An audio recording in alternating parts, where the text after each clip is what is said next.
자, 여러분들과 함께 누가복음 20장 9절부터 18절까지의 말씀을 살펴보도록 하겠습니다. 이 말씀이 나오게 된 배경은 1절부터 8절까지의 말씀에 있습니다.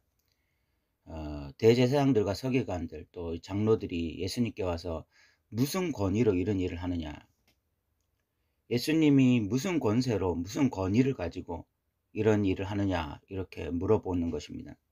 여기서 권위라고 하는 것은 정식적인 어떤 공식적인 권위, 공식적인 자격, 이런 것들을 묻는 것입니다. 예수님이 도대체 누구로부터 공식적인 권리를 받아서 이런 일들을 성전에서 마음대로 행하고 사람들이 이렇게 마음대로 가르치고 이렇게 하고 있느냐라고 질문하고 있는 것입니다. 이에 대해서 예수님께서 9절부터 18절까지가 그 대답이라고 말을 할 수가 있습니다. 한 포도원 농부가 있는데 이 사람이 소작농들에게 이 자기가 세운 이 포도원을 맡기고 떠났습니다. 새로 주고 타국에 가서 오랜 시간 있다가 시간이 이제 돼서 열매가 맺을 때쯤 돼서 그때 포도원 소출 얼마를 바치게 하려고 한 종을 보내서 농부들에게 포도원 소출 얼마를 달라 이렇게 요구를 했는데 농부들이 종을 몹시 때리고 그냥 보냅니다. 농부들은 분명히 이 포도원 주인과 계약을 맺었을 것입니다. 자기들이 이 포도원을 열심히 가꾸어서 이제 소득이 날 때쯤 수확을 거둘 때는 반드시 이 포도 중에 얼마를 이 농부에게 바치겠습니다 라고 계약을 맺고 농사를 시작했을 것입니다. 그런데 이 포도원 주인이 오랜 시간 타국에 있으면서 농부들의 마음이 변심을 한 것이죠. 변심을 하고 나서 이제는 이 수확한 모든 포도를 자기들이 가지려고 하는 것입니다. 그래서 계약을 파기하고 자기들이 가지려고 하는 찰나에 이 농부가 종을 보내서 이 수확의 얼마를 요구하니까 마음에 분이 난 것입니다.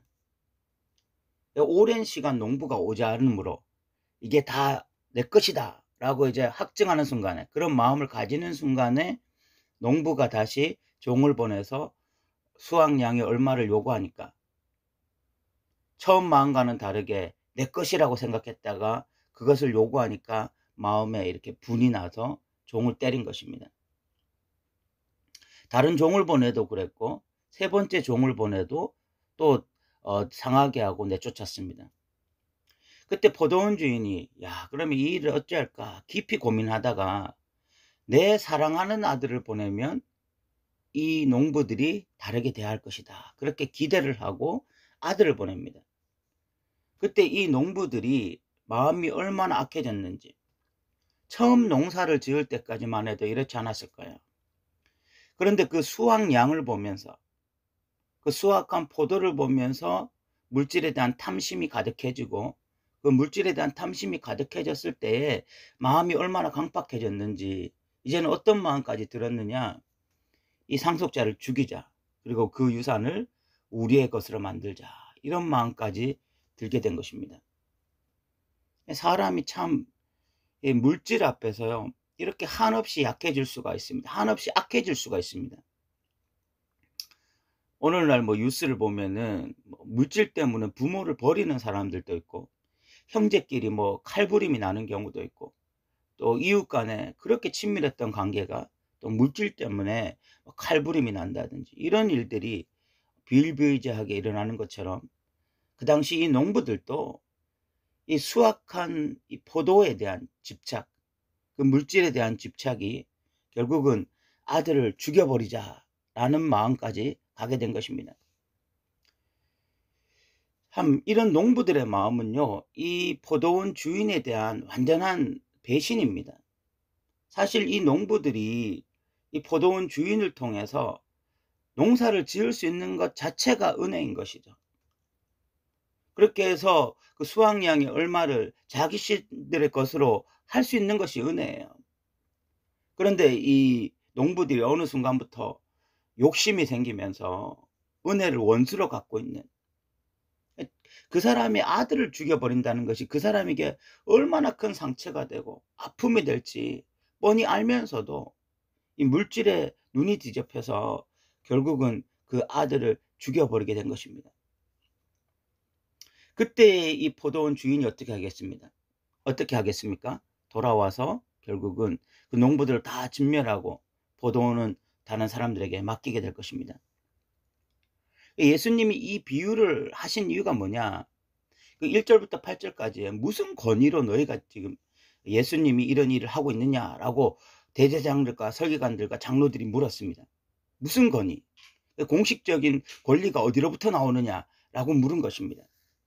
이에 대해서 예수님의 대답이 뭐냐? 원래 이 성전이 하나님의 것이다. 원래 이 성전이 하나님의 것이고 모든 권위는 하나님으로부터 나오는데, 그래서 하나님이 그 권위를, 그 권세를 바로 너희들에게 맡겼는데, 너희들이 처음에는 순수한 마음으로 하나님이 내게 대제사장직을 맡겨주셨구나, 서기관직을 맡겨주셨구나, 장로직을 맡겨주셨구나, 이렇게 생각하고 순수한 마음으로 그 일을 하다가 어느 순간부터 이제 사람들이 친송하기 시작하고 사람들이 막 존경하기 시작하고 사람들로부터 인기를 받기 시작하면서 이게 너무나 좋으니까, 이런 인간적인 것들이 너무 좋으니까 어느 순간에 자기가 주인의 자리에 올라 있는 거죠. 그래서 무슨 권위로 이런 일을 하는지 물어보는 이유는 이 권위가 자기들로부터 나와야 되는데, 이 성전의 권위가 자기들에게 있는데 예수가 자기들로부터 권위를 받지 않고 왜 이런 일을 하느냐, 이렇게 지금 질문하는 거거든요. 결국은 지금 성전의 주인이 자신들이라고 생각하기 때문에 이런 질문을 하고 있는 것입니다. 주인의 자리에 앉은 것이죠. 그런 주인의 자리에 앉은 자들 때문에 하나님께서는 종들을 보내셨는데 그 종들은 선지자들을 의미합니다. 구약에 보면 수많은 선지자들을 보내서 진짜 주인은 너희가 아니라 하나님이라고 끊임없이 말씀하셨지만, 선지자들 통해서 그렇게 말씀하셨지만 구약의 이 종교 지도자들이 한 게 뭡니까? 선지자들을 때리고 겁박하고 심지어 죽이기까지 하면서 그렇게 하나님의 왕되심, 하나님의 주인 되심을 거부했습니다. 그때 하나님께서 그러면 이 일을 어떻게 할까? 그렇게 고민하시다가 그럼 내 아들을 보내면 되겠다. 그래서 아들이신 예수 그리스도를 이 땅에 보내셨는데, 그것에 대한 사람들의 생각이 뭐냐? 아들까지 죽여버리면 이제는 진짜 내가 이 땅의 주인이다. 이 땅의 왕으로서 살아갈 수 있다. 그래서 결국은 아들을 십자가에 못 박으려고 하는, 그것이 바로 이 대제사장들과 서기관들과 장로들이 다 이야기인 것입니다. 그런데 이것은 대제사장들과 서기관들과 장로들에게 국한되지 않습니다. 오늘날 모든 사람이 이 죄에 속해 있을 수가 있습니다. 하나님이 우리를 이 땅에 보내실 때는 우리를 이 땅의 왕으로서 보내신 것이 아닙니다. 청지기로서 보낸 것입니다.